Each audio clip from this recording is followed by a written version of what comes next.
Hello and welcome to the PAMA Room, Channel 3. If you're here this week to get your IA renewal credits, please notice that you will have a pop-up popping up on your screen that is going to record your attendance in each session. Please watch out for that and make sure you click that you are here to get your credits. Enjoy.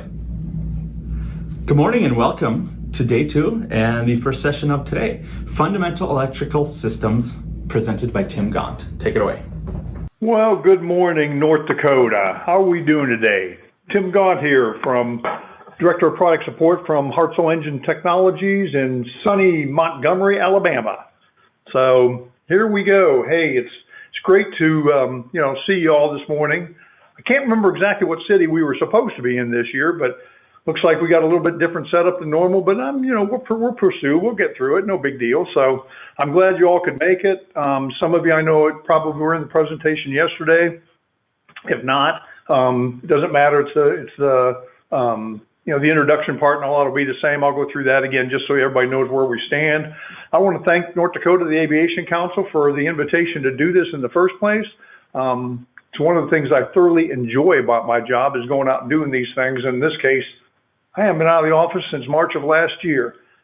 Don't tell my boss, but I haven't worked this many days in a row in a long time. So I'm looking forward to next year to be able to get back out. So anyway, let's put down through here some contact information for you. I'll show it again at the end just so you've got it. If you have any questions at the end, it seems to work better for me. If you do have questions about the presentation or the information, just shoot me an email, give me a call, whatever. Email is usually better for me.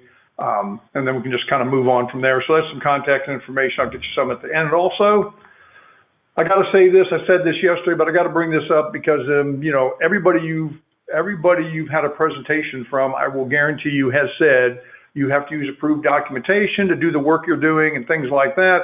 This leads to a little story because a couple months ago, I got probably more than a couple months now, time flies. I got a call from the FAA, had a message from them. And they said they had found my name in a logbook and they wanted to talk to me about it. Now, you all know as mechanics and things like that it's like, that's just what I want to hear on a message at the FAA. Even though they're nice and friendly, the last thing I truly want to hear is that, we need to talk to you about a logbook entry. So I called them back, found out that the logbook entry was in an airplane that had an STC accomplished, one of our generator to alternator conversion STCs. And what had happened was the gentleman signed off the STC, and he basically said that the work was done in accordance with me, my name. He used my name as the approved data, which of course we know we can't do that, but hey, that's how it goes sometimes. So sometimes when you're dealing with owners, you do deal with things like that. So anyway, keep the books, keep the overhaul manuals. We'll talk about that here in just a second anyway. Basically, a quick rundown on Hartzell. We were we created the company in 2010 when we purchased the assets from Kelly Aerospace.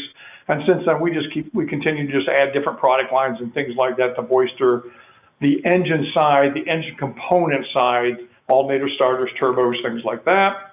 These are the brand names that we use, the Aeroforce, Plane Power, and SkyTech. Our management decided it would be easier if we just took all of everything of one type of product and put it under the same brand. Hence, alternators, any alternator, doesn't matter what kind it is. It's Plane Power, all the starters are SkyTech. Turbochargers, whether it's Garrett, Honeywell, Kelly, Ray J, any of those, they're all considered Aeroforce turbochargers. So it's just a way to make it a little bit easier to reference everything, and that way we can have a separate website for each one of those to provide information, installation instructions, TBO, whatever it is that you're actually looking for. This is where we're based, Montgomery, Alabama. That is winter. So we are not in the middle. We're kind of heading for spring now, but that's the middle of winter right there. So sorry about that, what you have to all put up with sometimes up there.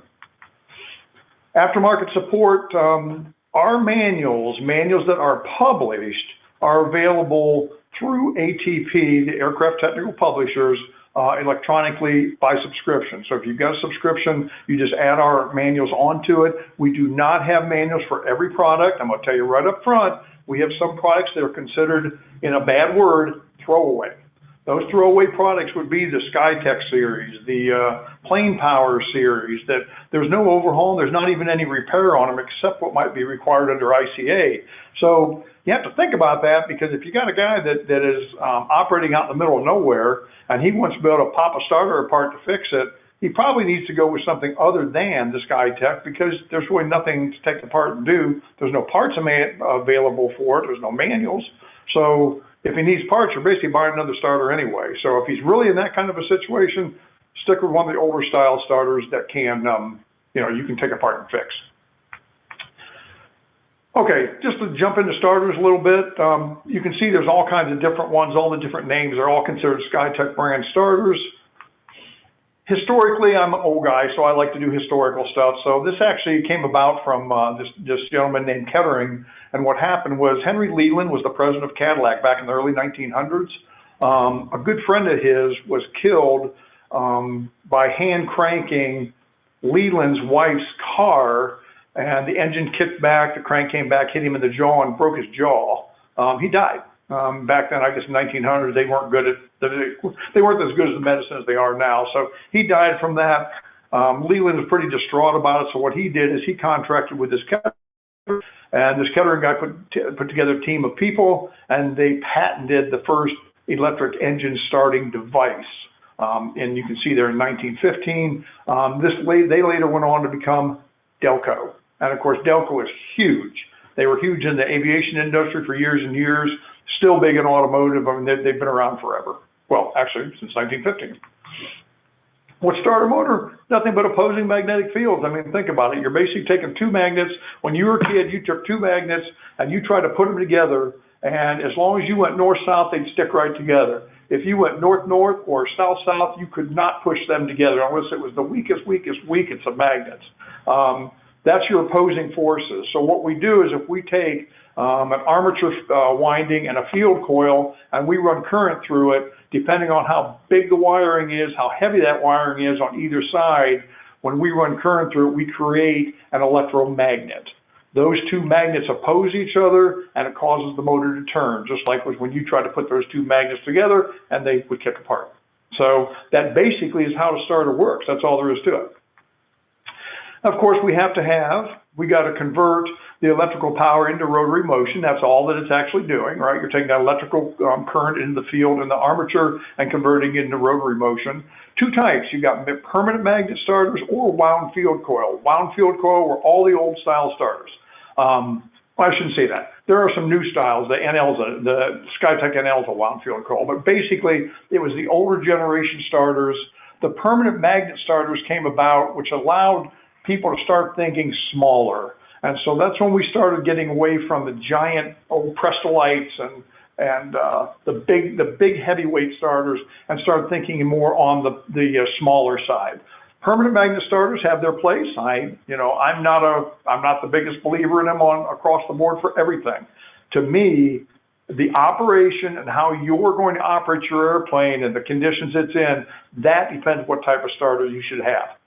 Shouldn't have to be because your buddy down the hangar, a couple hangars down from you, bought this fancy new starter, so you got to have one also. It doesn't work that way. So it should be based on what your operation is. Permanent magnets also suffer from voltage drop. I mean, think about it. Permanent magnet, that's a permanent magnetic field. So if I have voltage coming into the armature, if that voltage drops off too much, you don't have the correct opposing force, and the starter just sits there and does absolutely nothing. So whereas you have a wound field coil and a wound armature, no matter how much voltage you try to put in, that old baby's going to try to turn. We've seen that, right? You got a real low voltage, got a almost dead battery, and it tries to go. Doesn't always make it, but it tries. Permanent magnet, you won't have to worry about that because it ain't going to turn it on. Because once the voltage drops below about 11 volts on a 12-volt system, or, in a 21 or something on a 24-volt system, it's not even going to try to turn. So it's the input voltage is critical. We got to have a way to get that motor turning and then get it to the engine itself. So we do have some type of Bendix assembly, the old Bendix style starters, mechanical Bendix style.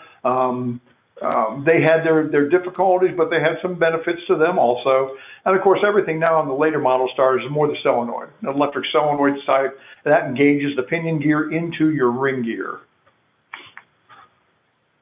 Inrush current, that's the amount of current it takes to get that starter turning in the first place. The engine's at rest, the starter's at rest, you hit the start button, and it takes a high inrush current to get the starter turning. Then once the motor's turning, now you have a lower cranking current. So I usually figure across the board because everyone's a little bit different, and of course it changes with everything else, but the basic inrush current is going to be about 190 amps, and the cranking current is going to be about 90. So it's a good number to use. It's just a general number for your troubleshooting or something like that. I mean, if you put a little ammeter on from if you buy from one of those, one you can lay on top of the cable, if you put one of those on, you're going 500 amps. Yeah, that's too much. You've got probably a shorted armature or something like that. Just a couple of questions they have that I've got in here. Remember that resistance creates voltage drop. That voltage drop in the system is what kills you every time. It makes the starter not work properly. It makes your avionics go wacky.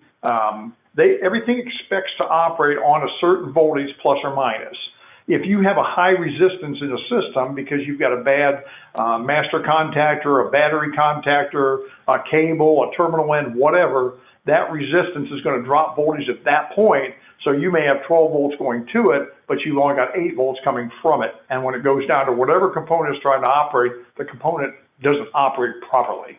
So, resistance is a big thing now because all the airplanes are like 100 years old, right? Kind of like me, about 100 years old. So, it takes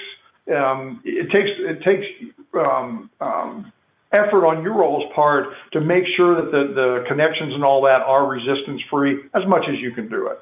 The ammeter reference there is what I was talking about earlier. If you want to actually test an armature real quickly, you can buy these cheap little plastic ammeters.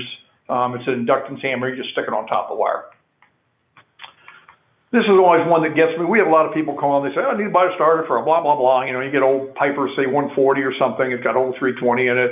Now I know for a fact it's got 122 tooth ring gear, but the problem is somewhere along the line when it was overhauled or whatever, it may have been changed over to 149 tooth ring gear and support assembly to match other starters in the fleet or something like that. We have had 150, like a 152, old 235 has never ever been built with 149 tooth ring gear. So they all 122 teeth, and I have people that have just put 149 tooth on there, and you tear up a few starters, then you realize, well, maybe it doesn't have that. They reference this as pitch. It's 1014, I'm sorry, 1012 or 1214.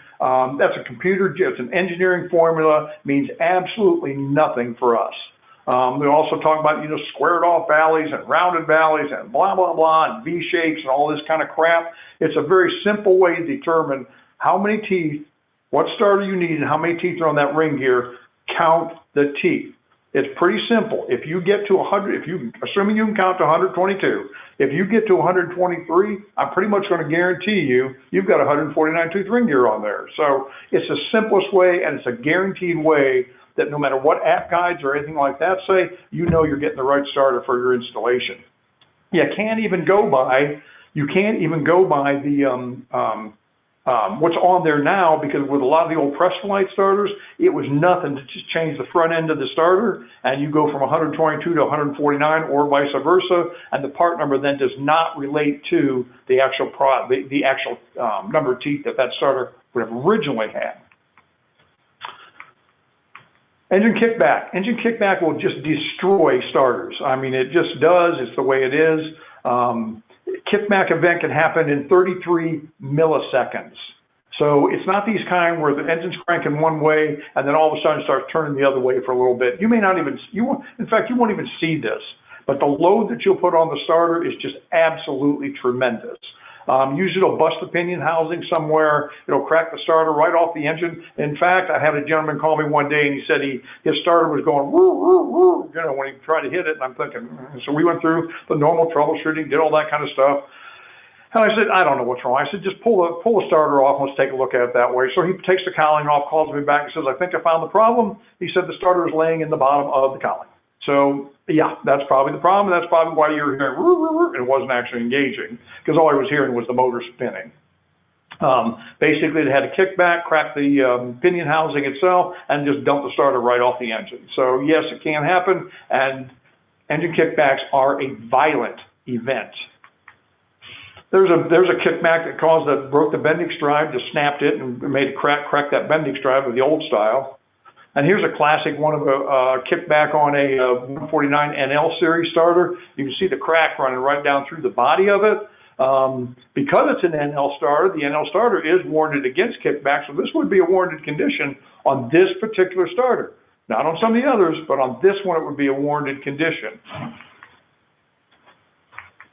Here's one that's even better. There's one that just broke the whole end of the starter off. It just would kick back itself, grabbed onto that thing, snapped it, and the whole bottom section of the starter itself broke off. So you can see it is a violent event. Troubleshooting, basically battery size, health, and that type of thing, all the regular stuff you would check on any kind of troubleshooting. Cap checks on the batteries, they are very important because obviously, you got to have the capacity of the battery to be able to start the engine and make a normal flight. I know you're going to have somebody from batteries talking at one time during the day, so I'm not going to go into cap checks, but they're very important. So here's what we get. Anytime we get any kind of a voltage drop, we're looking for a 0.5. I like to give you numbers to shoot for. They're not, nothing's written in stone on any number I truly give you. It's not really written in stone, but it gives you something to aim for. So look for a maximum voltage drop of 0.5 anywhere in the system, except maybe if you're measuring downstream from a voltage regulator because they do consume. So you may drop a volt or so going across the voltage regulator, but in any other connection, a 0.5 will be, you should look for that, find out why do you have that drop. 0.2 ohms resistance. That's a number, there's a reference number, again, gives you something to actually shoot for. Any resistance is not good. I mean, most times you take any of the meters nowadays, you stick them on one thing to another, and you've got zero. You don't get any kind of resistance. So this is just a number to shoot for. I mean, think about it. If you take your own meter and you set it up, you zero it, and you stick a nice point on the airplane, on the engine, and then you stick the firewall, you better have zero. And if you don't, you need to investigate why. And it's probably going to be in the ground or bonding strap that's going from the engine to the airframe. A lot of them, are hooked onto those silly little, they've used like the 172, use that little braided strap, and they bolt it to the firewall. Then they put it on a hose clamp, a non-insulated hose clamp on the engine mount. And I've had guys take the engine mount off. They're doing their inspection on it because they're changing engines. They paint everything. They don't clean that area off, put it back on, and sure enough, then they're having resistance and actually voltage drop problems with the engine itself. And that's going to affect the alternator and the starter. So, prolonged life, it's up here. There you go. All right, hold on a second. Let me go back here. There we go. Backup wrenches when you're torquing fasters and things like that, that's always going to be important. The main one we run into now on starters coming in is duty cycle. Exceeding duty cycle will burn up a starter, and it is cumulative. If you do it once and you think you got away with it, no, you did take time off that starter's life. It's just a question of how many times can you do that before you actually smoke it. We have a video that's online that does show one when duty cycles are exceeded, and it's literally the starter is smoking. So it smokes the starter itself. A lot of times somebody will send one in for warranty. It comes in the back door, comes through our receiving area, lock, and it comes inside the building. We can smell it. Now, if we can smell it like that, odds are it's probably something that the duty cycle has been exceeding, the starter burned up inside. It's actually quite easy for us to make that determination. We pop the starter apart, and when the entire inside of the starter is melted, then it's probably exceeding the duty cycle. If there's a hot spot in one spot of the armature at one place, well, then there may be an armature issue or you had to shorten the armature or something like that. But 9 times out of 10, it's probably going to be exceeding duty cycle. We've got all the duty cycles online. If you go to the skytech.aero website, it does list out what the specific duty cycles are for each of the starters. And it's good information. Don't run into this too much with private owners, more with flight schools and club airplanes and things like that where they're sharing all this. The only thing with the private owners and such is when you got a fuel injected Lycoming or Continental engine, you're flying cross country, you stop, get fuel, you go to start it again, and you've got to clear it out because it's all, the fuel's vaporized and it's just, just cranking away on it. So just keep that in mind. All right, enough with starters, go on to alternators. Got to do some history again. This would be an early AC generator. I put this on here just because it's like You know, it's another one of these things that the components on these engines that we fly, they're not new. You know, I mean, this is old stuff. There have been advances made. There's been material advances made. There's been manufacturing advances made. But bottom line is, a starter is a starter, a generator is a generator, and an alternator is an alternator. So this is an original AC generator back in the early 20th century. And notice I say AC generator, because if you think about it, anything that rotates creates an AC output, right? Because whether you have a generator and you have generator and you have a commutator, or you have an alternator with slip rings, or you have a AC generator like this is, the output's going to be AC. We have to do something to convert that AC into the DC directly into the airplane itself. So as we know, if you have a generator, you've got commutator, and each of those commutators has sections, and every time you have that section, you take that AC sine wave, and you have your wave, and then you take the bottom portion of that wave, you flip it up on top. So you basically have thump, thump, thump, which of course on a DC side, the radios nowadays would go nuts with that, because it would be way too dirty an output for them. They got to have something that's much more cleaner. So of course what we did was, we went through this guy, this Glenn Ferrison was with Chrysler back in 1960, and he's the one that patented the alternator rectifier unit that used diodes and converted the alternating current to DC, the AC to DC. So basically that was the rectifier assembly that we now use in the alternators that allows converted to DC. You know what I'm talking about? You got these old airplanes that still have generators on them. You're idling, you pull the power back on the engine, and all the lights start to go dim. In the early days for me, I'd be at a stoplight, a car would come up on the other side of the stoplight, and all the lights of the headlights, everything would go dim, because they were running a generator. They couldn't maintain that voltage output at that lower RPM, okay? Reason they couldn't was because with the generators, you've got to be careful. They can overspeed a generator and blow the thing up, okay? I think we'll talk about that in a minute. So three-phase. When we went to the rectifier systems, we got three-phase output. So let's just say we've got basically three phases, three stator assemblies, what you're looking at, three stator windings inside this. You have one rotor, and that rotor rotates. That rotor rotates within those three. Oh, forget it. The thing just turns. So you got basically three-phase power, 120 degrees apart. So when you have something like that, you're going to get this. You've got a time, there's your three phases, and they're 120 degrees apart, and that gives you that output. But notice the output itself. Notice the thump, thump, thump, blue, red, green, okay? Nothing can operate on that, so they have to go to some type of the rectifying this sine wave, so they go to half wave rectification, just cut the bottom off and throw it away. Well, the only problem with that is look at the thump. You've still got that thump. There's no way the radios would work on it. So basically we go to full wave rectification, and now it takes that bottom part of the sine wave, flips it up on top, and look at the difference. When you get to the first red, blue, green, we're down through. Look how much that narrower that actually is now. Now, if we increase the frequency and turn it faster, we're going to suck all that in so that from a time standpoint, we take this entire wave and put it in the first, 1 inch of that graph. And now all of a sudden, you've got a pretty clean DC coming out.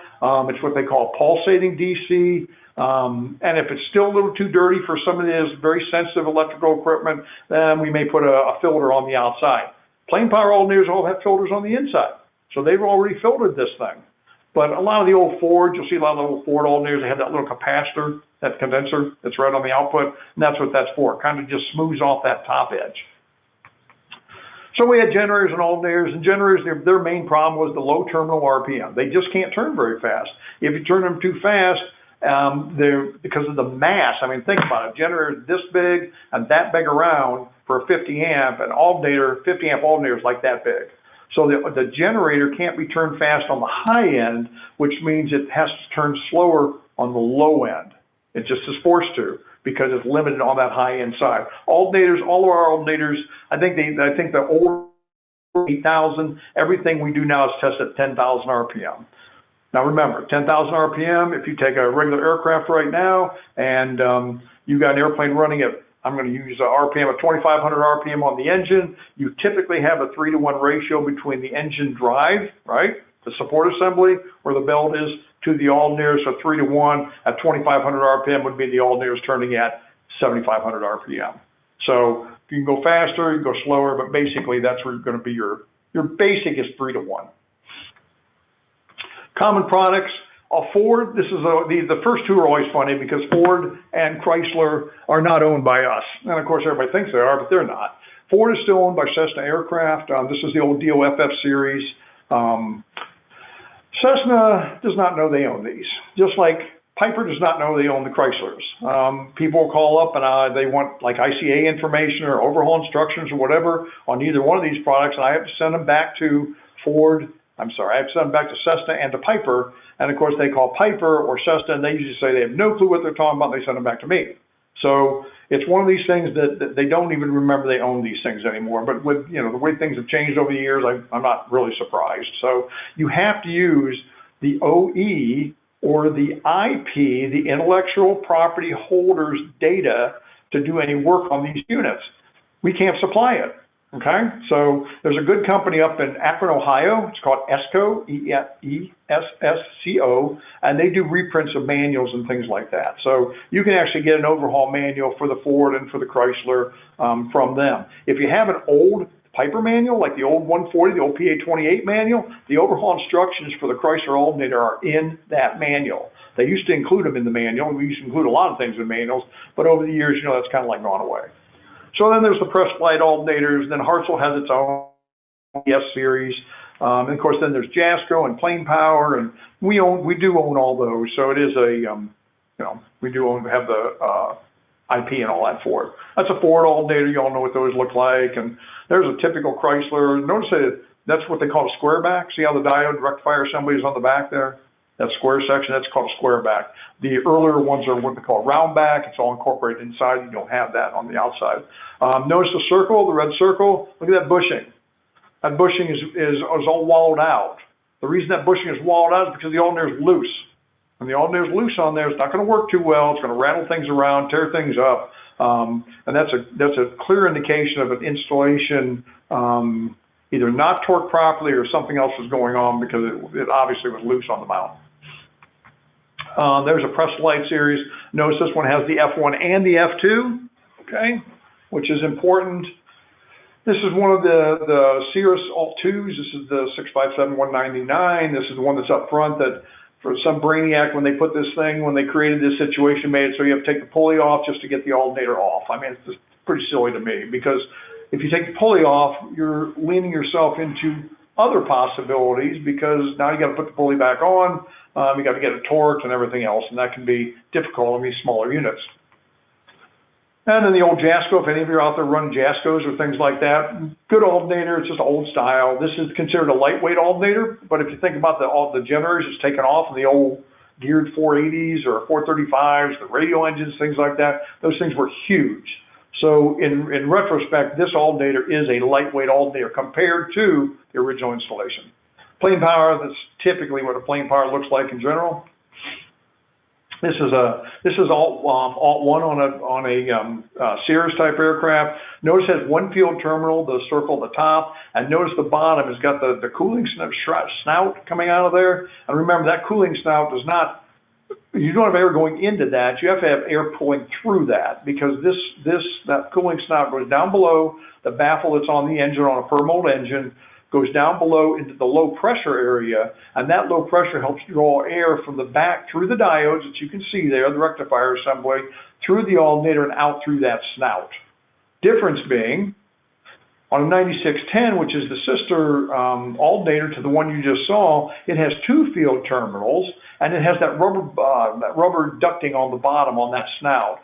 The reason being is this replaces the old ALV 9510, some of the old Crittendens, things like that, and they were built, but they're just flat bigger. They're just physically bigger, so we had to put a snout, an extension on that snout to get it down through that cowling, that little baffle that's underneath the engine there. If you don't, you will burn up the alternator. If you don't have the differential pressure or differential cooling, you will burn this alternator up. We do have one alternator, the C28150, that does have cooling fans inside, but none of these units do. So you got to be very careful that you've got a nice sealed, low pressure area. I mean, think about it. You've got that airflow coming into the engine. It goes down through the engine for cooling, out the bottom, and that's a low pressure area because you've sealed that entire top between the cowling, the baffling, etc. So it's high pressure on top, low pressure on the bottom. That's what draws the air through.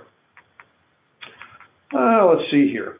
Low output. First, we got to know what's low. Is the voltage output that's low, or is the amperage that's output that's low? Remember, voltage is controlled by the amount of voltage you're putting in, amount of current you're putting into the alternator itself on the field side.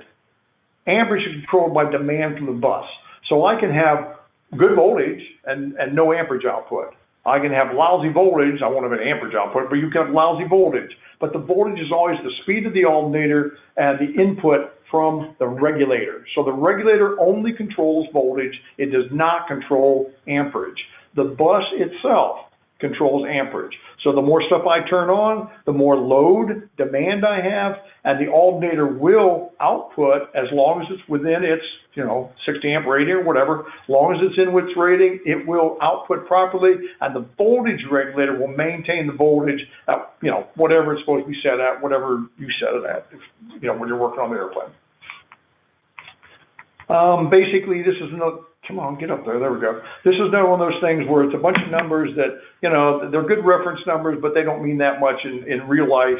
4 to 8 ohms on a 12 volt. This is on the field. If I want to measure the field resistance, and I would take the field wires off and insulate them, and then I'm going to measure the 2 brush terminals or 1 and ground, depending on what type of style you have. And you're basically running down 1 brush, and you're going through the slip ring, around the rotor winding, back to the other slip ring, and back out to ground, which in your case, if you're could be the 2-point or 1-point. And then you're going to get this reading. Well, that's nice. That looks good and all that. But bottom line is, on an alternator that's in the field, it's got junk running through it. It's got problems. It's got brush buildup, dirt on the slip ring, whatever, and all that increases the resistance, which is going to make it a bit higher. The important thing is does that resistance remain constant when you rotate the alternator through? That's actually the most important part. Okay, so if you're turning it through and it remains at 20 ohms, you're good. The alternator is probably going to be just fine. To check that, use an old analog meter, because the digital meters just go nuts when you try to turn it through and try to do something with that. 0.5 volts we always talked about. Full fielding is basically where you're jumping the battery. Where do you get the battery from? Right at the output, right? Because the output of the alternator is tied directly to the bus through a breaker, whatever size the alternator is. So that is a battery terminal. So you can literally just jump from the output terminal right to the field. Of course, take your field wire off, insulate it, do all that first. When you run the alternator, now as your RPM comes up, the voltage will just follow it up and follow it back down. So obviously you don't want to have any equipment on or anything like that. You're just basically seeing if the alternator is even functioning. Okay, and you just work on it from there. Noise, 0.2 ohms resistance, that's usually ground.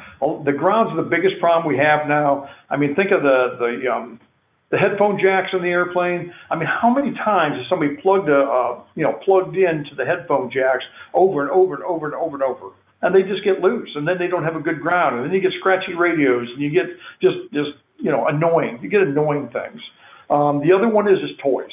And this one is the one that gets me probably more than anything. Back in the old days, we had cigarette lighters in the airplane because we all used to smoke because it was cool. Of course, now we've all quit because now that's cool. But in the old days, you have a cigarette lighter in the airplane, and one of these engineers finally decided that, a cigarette lighter is nothing but a direct short. For you that are old enough to know what a cigarette lighter actually is, when you push the little plunger in there, you basically short it, and it's got a coil on the inside, and when you pull out, it was glowing red. Of course, you light a cigarette with it. That's a direct short.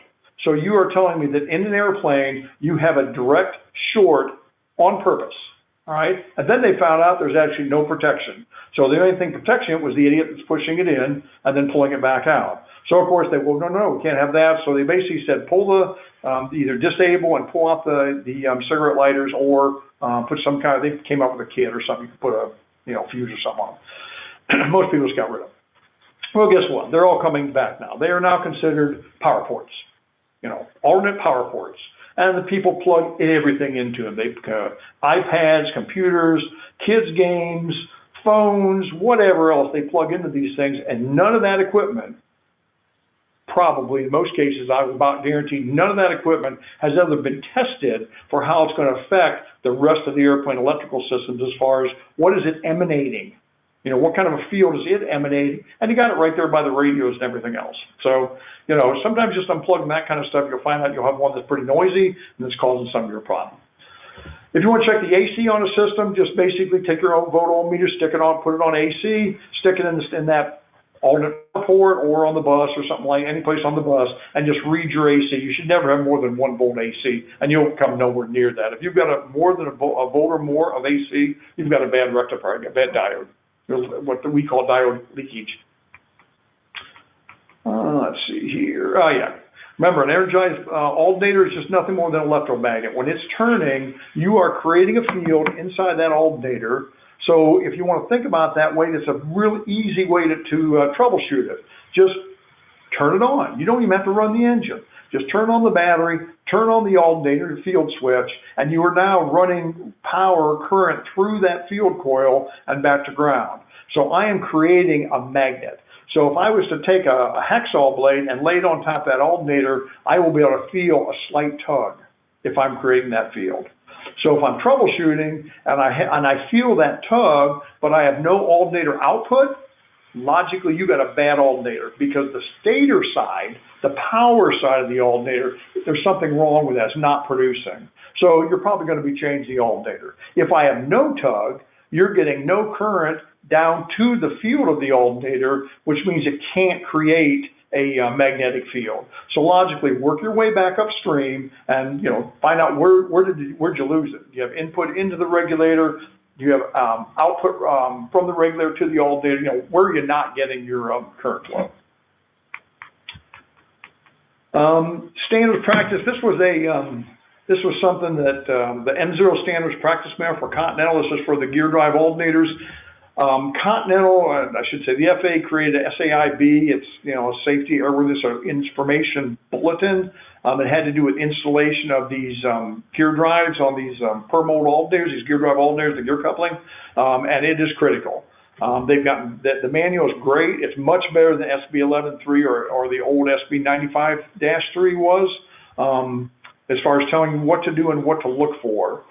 This is a big deal right now, because you all know if you drop one of those gear couplings inside the engine, bangs around inside there, probably going to cost you a few bucks to get that one fixed. So that's a critical manual right there, and that's from Continental. Back to review here, 4 to 8 ohms, 8 to 12 ohms, grain of salt gives you a reference. 0.5 is a good number, 0.2 is a good number, and 1 volt of AC. So that's basically what you're aiming for when you're doing the troubleshooting. Online, we do have a troubleshooting on the planepower.air website. This just go to support and troubleshooting. It gives you a whole, first it gives you an outline, gives you a diagram of the alternator system. It's plane power and all that, but it's okay. It gives you the basic outline, and then it gives you steps, 1, 2, 3, 4, 10. Follow these steps, and then when you get to the end, it says call us. So I guess if you get to the end, it still is not working. Anyway, by then, hopefully you'll have figured out what's going on. And there's the two websites we were talking about. Okay. Many of the products we make, we have OE products, PMA products, STC products. We got all kinds of stuff. We build stuff for OEs. It's under their partner. They all get all puffed up, and they have to. This is our product and all that. Right up until the time that it comes to having to provide ICA and everything, and then also, wait a minute, we don't have that. You're supposed to have that. No, it's an OE product. You have that. So then we have PMA products that PMA against OE products, and we have PMAs against our own products. We have PMAs floating around all over. And then, of course, we have a lot of STC kits, like the alternator to generator alternator conversion kits. We've got kits for that. on your side of it, you have to determine is the PMA or STC eligible for that particular airplane. I don't give a crap about application guides. We go through this, oh, I don't know, maybe like daily. I have one of our sales reps in here right now, and we probably go through this daily as far as using the app guide and telling somebody that, yeah, this works for the airplane, when in reality, the app guides are nothing more than reference material. The only thing that's approved is going to be the PMA list, the STC list, for actual eligibility. The app guide just kind of gets you in the ballpark. So always go to the to the PMA or STC. You can do it through our websites, or you can do it through the FAA and find out what actually is approved for your airplane. Then, before you make an alteration, if you say you have an STC and you want to put another STC on, you got a 182, the guy wants to put on the generator system, pull the generator system off, put an alternator on, so you do that under the STC, the SAL 12-70C that we have, no big deal. Then he wants to change engines, put another engine on, and you find out that that alternator does not fit that engine, okay? Now you've got a problem, because if the alternator will not mount on the new engine, you have two STCs that are not compatible. Compatible, you, as the installing person or agency, got to make a choice on what you're going to do. You're either going to, do the one and drop the other one off, or you're going to do one and then you're going to modify the second one. And if you modify the second one, now you've got to determine, is the change that you're making a major or minor change? If it just has to do with, you've got to shim something differently to make the belts line up or whatever, something like that, that's a minor alteration, no big deal, just move on forward, you're good. But if you've got to change, you've got to change the alternator mount, the structure of the alternator mount to make this thing fit this new engine you put in under STC, you have now altered the STC in a major way, which means you now have to fill out a 337 and you have to do his field approval. That's your responsibility. I mean, how many STCs are out there for these airplanes? Like 1 million? There's tons of them out there. So you've got all these STCs butting heads against each other. For you guys, it's like, oh my Lord, trying to keep all those together as you're going through is, it can be maddening. It can be maddening, but it is your responsibility as this installing person or agency. And of course, if it doesn't fit, you got to submit. Remember that somebody said that in the old days. AC 4313 is still one of the best documents out there. I mean, good gosh, I had memorized it when I was in A&P school, and we still tell people today if they need to get what wire size they need or fuse sizes or anything like that, they need to go to 4313 because this is accepted data. It's not approved data, it's accepted data. But if you have an airplane you don't have approved data for, this is a great place to start to make an installation of what you're going to do. We get a lot of experimental guys, a lot of homeowners, experimental, whatever you want to call them, and they'll call up and they say, well, what wire size do I need to install this starter? I don't know, because I have no idea. You got the engine, so it's a light coming. Where are you going to put the starter switch? I mean, some of these guys might be the tail, I don't know, but they have to go back and figure out what's the length. They can use that 190 amps for the draw on the starter. Then what's the length from where they're going to run from the starter contactor, say, to the starter itself? That's going to be your power cable, and they have to determine what size and length they have to base the size of the cable based on the length and the current draw that starter is going to cost. So 4313 is still a great document. Proper grounding. This is always one I have fun with when we're in person because you kind of look this like, what the heck is that? But I don't know, is this bad ground or not? I have no idea. But if you look at that blue terminal on top, it looks like it bend a couple more times, probably snap it off. That big cable on the right-hand side there, that's about older and dirt because look at the insulation that's on it. It's got that old horsehair, hair, whatever they call that, whatever it is. It's the other kind of like a cloth insulation that's on it. And of course, then there's a couple on the bottom just for the heck of it. And then the question always comes up is, can you have too many grounds?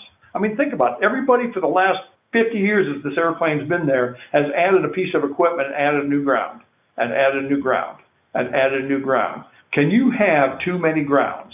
And the answer to that question is yes.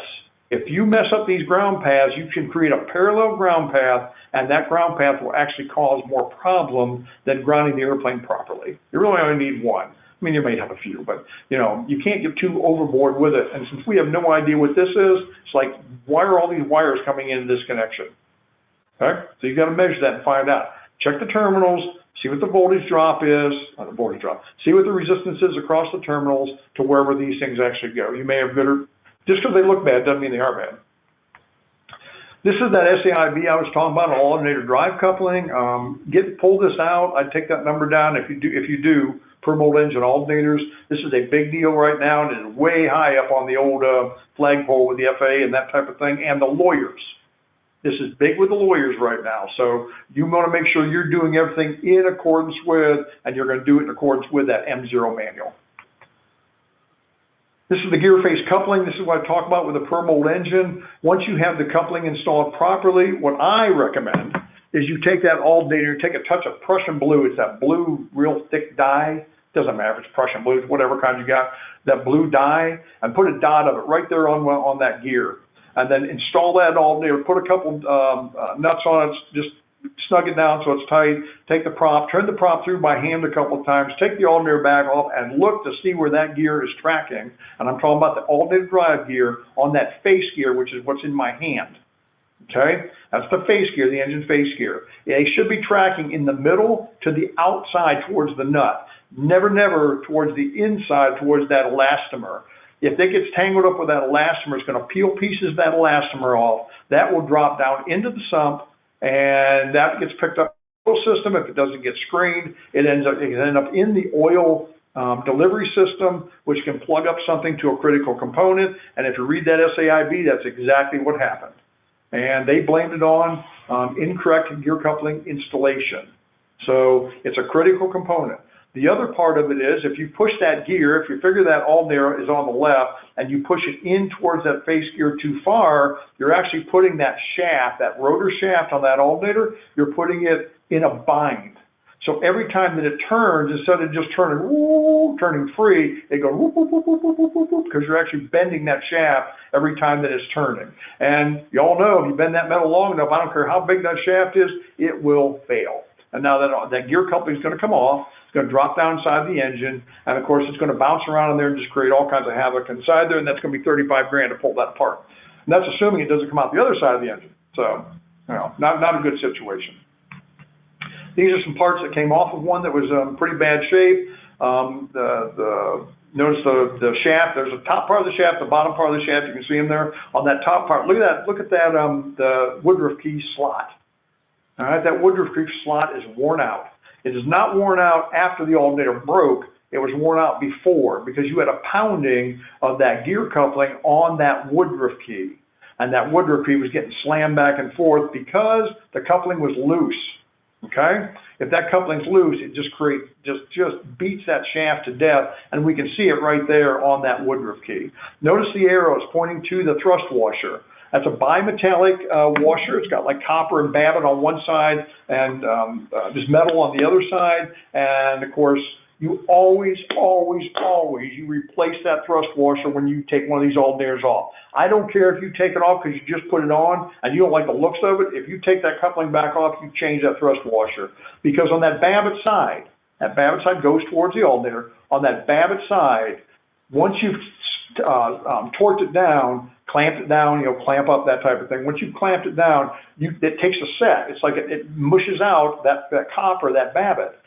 Once you take it loose, there's no way you can tell me you can get in that exact same spot. So now if you've got it up on like a ridge, and it's kind of sitting on a ridge, yeah, it'll torque just fine. But as soon as it runs and heats up a couple times, that ridge is gone, just like that, because you've lost all your surface area, and you now are running a loose coupling.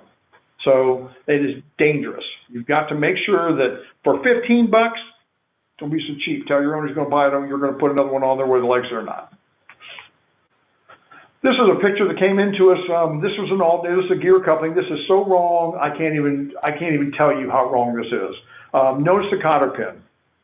If you go to the M0 manual, that cotter pin that's bent over the top of the rotor shaft is absolutely incorrect. It should never ever extend past the top or the outside, however you want to say, top of the rotor shaft itself. A lot of guys they'll bend it over, they'll score it, and then they'll snap it off, or they'll cut it off, and then they'll grind down that thing. So it's never above that. If that's above that, the tolerances are so close inside that engine that it could literally grab onto safety for the face gear, grind that off, loosen the face gear up, everything jams up, and the whole front of the engine just comes apart, basically. The bottom one, it never should touch that thrust washer on the bottom side. There's a better, and look at this one, it's even cracked. It's even cracked. I mean, I can imagine that nice piece of metal floating around inside your engine. This was just some, I got a minute or so left. There's just some, you can see the brush block assembly uses a carriage bolt, and obviously it did not get tightened up properly, so your shunt for your brush is just wobbling around on there. This is one the brush got put in incorrectly, probably used their fingers instead of putting a little piece of wire down through there. How it even lasted this long, I don't know, but it got to the wire and shorted. This one, we don't even use those kind of nuts, but it ended up between there, vibrated, went through the stator, shorted. That made a lot of unhappy people. This one was the worst. Notice the terminal on the left side is the power cable, and the terminal on the right side that's burned up is the ground. And the power cable had gotten tie wrapped to the ground. It vibrated through and created all kinds of havoc and a lot of smoke. Here's a loose nut. Could have been happened during belt tensioning. Remember, you got to tension the belts. There's 3 basic methods. One is use the pulley nut, the torque on the pulley nut. You always go in the tightening direction, never the loosening direction. And then there's belt deflection, where you just kind of push the belt down. And usually, I think you're looking about like a ½ inch of deflection. And then the other one is like a sonic, a vibration thing. You actually shoot it with a gun. But if you have a loose pulley, there's what you get. And there we go. This is a gear coupling inspection.